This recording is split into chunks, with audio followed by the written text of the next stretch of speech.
प्रिय विद्यार्थियों, आप सब कैसे हैं? मुझे पूर्ण आशा है कि आप स्वस्थ होंगे और उचित अपनी देखभाल कर रहे होंगे, अपने परिवार की भी और अपने आस पड़ोस के व्यक्तियों की भी। आज हम जो पिछला व्याख्यान था उससे आगे चलेंगे। पिछले व्याख्यान में हमने हिंदी भाषा के उद्भव, हिंदी भाषा का जो प्रदेश है वो और हिंदी शब्द की व्युत्पत्ति पर विचार किया था। आज हम उससे आगे हिंदी भाषी प्रदेश में जो बोलियां बोली जाती हैं उनकी सामान्य चर्चा करेंगे।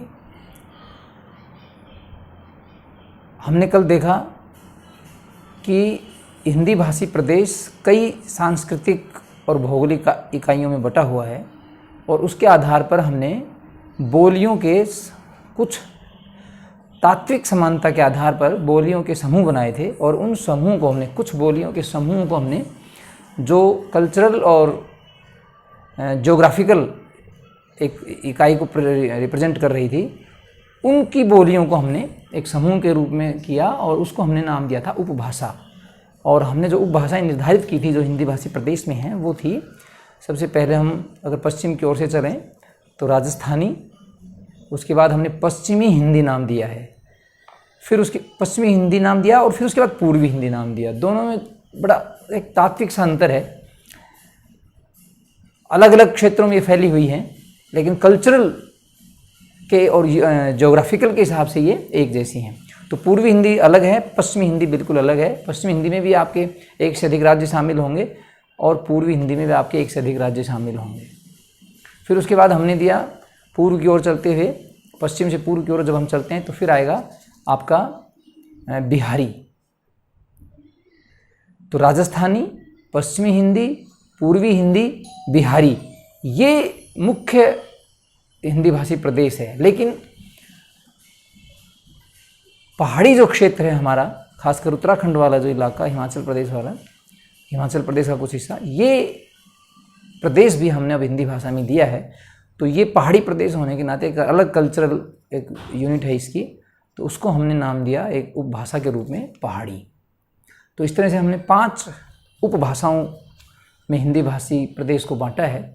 मैं पुनः आपको याद दिला दूं, नंबर 1 पश्चिम की ओर से जब हम चलेंगे, नंबर 1 आपका राजस्थानी, पश्चिमी हिंदी, पूर्वी हिंदी, बिहारी। ये एक स्ट्रेच है, पूरा लाइन है ये, पश्चिम से पूर्व की ओर। और फिर इसके अलावा हम थोड़ा उत्तर की ओर बढ़ेंगे तो जो पहाड़ी प्रदेश है उसको हमने नाम दिया पहाड़ी। तो ये 5 उपभाषाएं हैं। अब इन 5 उपभाषाओं में कौन कौन सी बोलियां हैं आज हम मुख्यतः उन पर चर्चा करेंगे। तो सबसे पहले हम लेते हैं राजस्थानी को।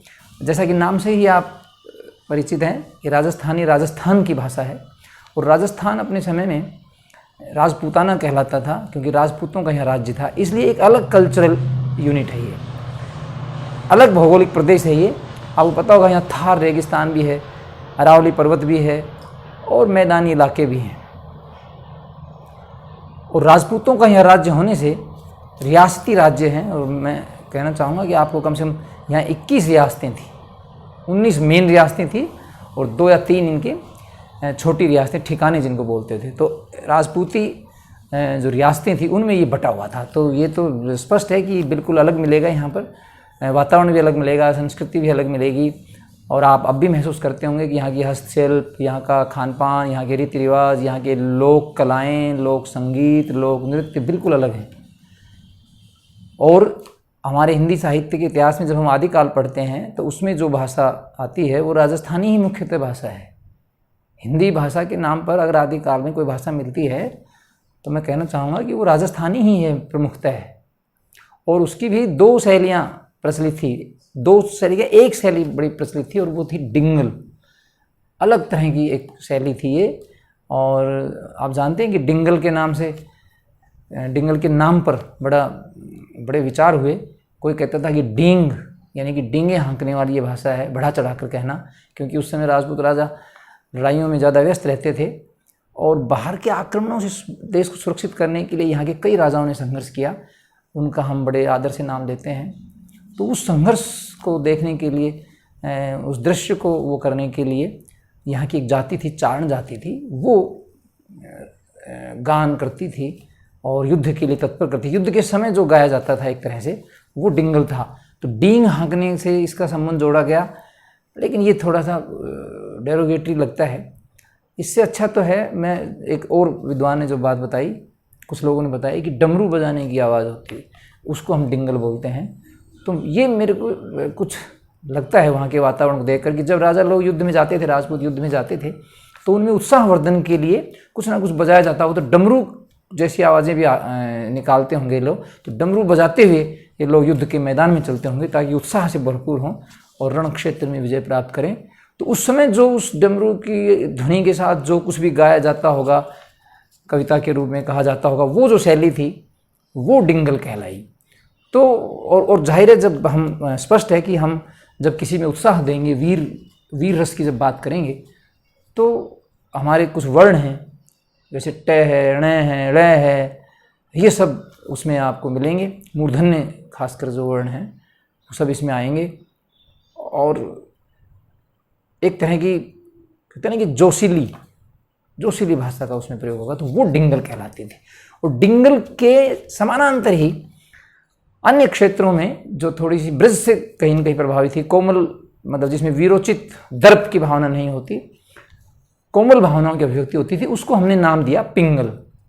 तो डिंगल की तर्ज पर पिंगल नाम था, उस भाषा को हमने पिंगल नाम डिंगल के समानता के आधार पर कहा। तो डिंगल मुख्य भाषा एक तरह से थी।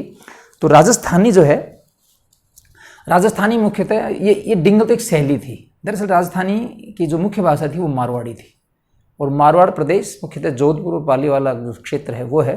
लेकिन धीरे धीरे ये पूरे पश्चिमी राजस्थान की बोली मानी जाने लगी। तो राजस्थानी में 4 बोलियां हैं। हम एक पश्चिमी राजस्थानी कह सकते हैं जिसकी मुख्य जो बोली है, जिसको हम कहते हैं कि प्रतिनिधि बोली है, और मेरे ख्याल से राजस्थान की भी प्रतिनिधि बोली है वो है मारवाड़ी। एक बड़े प्रदेश में वो बोली जाती है।